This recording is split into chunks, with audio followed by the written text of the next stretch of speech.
நம்ம எந்த இடத்துல லேக் ஆனோம், அந்த வீழ்ச்சியை மீண்டும் எழுப்ப முடியும்னு நினைக்கிறீங்களா? முடியுங்க.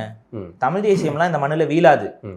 தமிழ் தேசியம் பேசுற கட்சிகள் வேணா வீழலாம், தமிழ் தேசியம் இந்த மண்ணில் வீழாது. தமிழர்களுக்கு அந்த தமிழ் தேசியத்தை புரிய வைக்க வேண்டிய கடமை நமக்கு இருக்கு.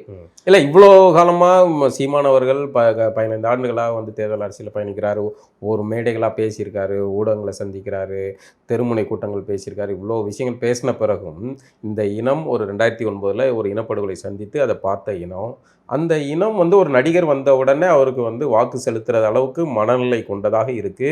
இது வெறும் பாமர மக்களை நீங்க சொல்ல முடியாது, ஐடி செக்டர்ல வேலை பார்க்குற எல்லாரும் சேர்த்து தான் குத்திருக்காங்க. உறவினர்கள் அந்த வாட்ஸ்அப் செட் தான் பார்க்குறோம்ல, எல்லாரும் சேர்த்து தான் குத்திருக்காங்க. இந்த குத்தின மனநிலை திரும்ப இது வந்து ஒரு தமிழினம், நம்ம மண் சார்ந்தது, மொழி சார்ந்தது, இனம், நம்மளுடைய அரசியல் வரலாறு அப்படிங்கிறத நோக்கி திரும்ப வரும்னு நினைக்கிறீங்களா? இந்த இடத்துல தான் நம்ம தவறு பண்ணிக்கிட்டே இருக்கோம் திரும்ப திரும்ப. நாம் தமிழர் கட்சி தமிழ் தேசிய கொள்கையை வச்சிருக்கு உள்ள, ஆனால் தன்னை அது காட்டிக்கொள்கிற முறை இருக்குல்ல, அது தமிழ் தேசிய கட்சியாக தன்னை காட்டிக்கிறது இல்லை.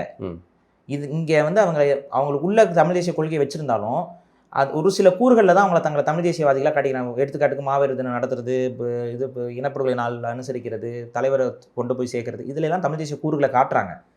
ஆனால் அவங்க தங்களை ஒரு இயற்கை பாதுகாவலர் கட்சி, கிரீன் பாலிடிக்ஸாக தான் மக்கள்கிட்ட கொண்டு போய் சேர்க்குறாங்க.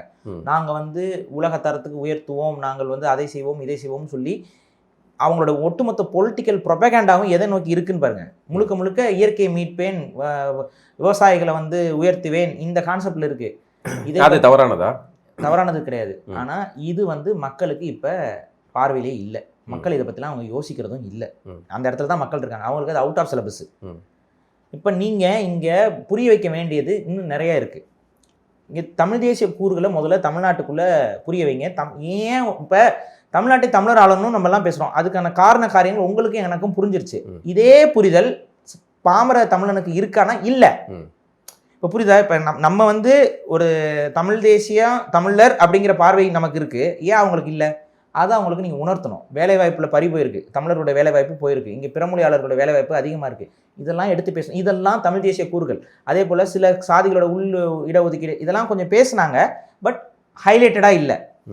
அப்போ இது என்ன ஆகுதுன்னா, இவங்க அந்த ஒரு தங்களுடைய இமேஜை முன்வைக்கும்பொழுது தமிழ் தேசிய கூறுகளை கொஞ்சம் குறைச்சிட்டு இந்த மாதிரியான மற்ற கூறுகளை கொஞ்சம் அதிகமாக வைக்கிறதுனால என்ன ஆகுதுன்னா, இந்த தமிழ் தேசியம் சார்ந்த பார்வை வந்து அங்கே மட்டுப்படுத்தப்படுகிறது. இன்னொன்று,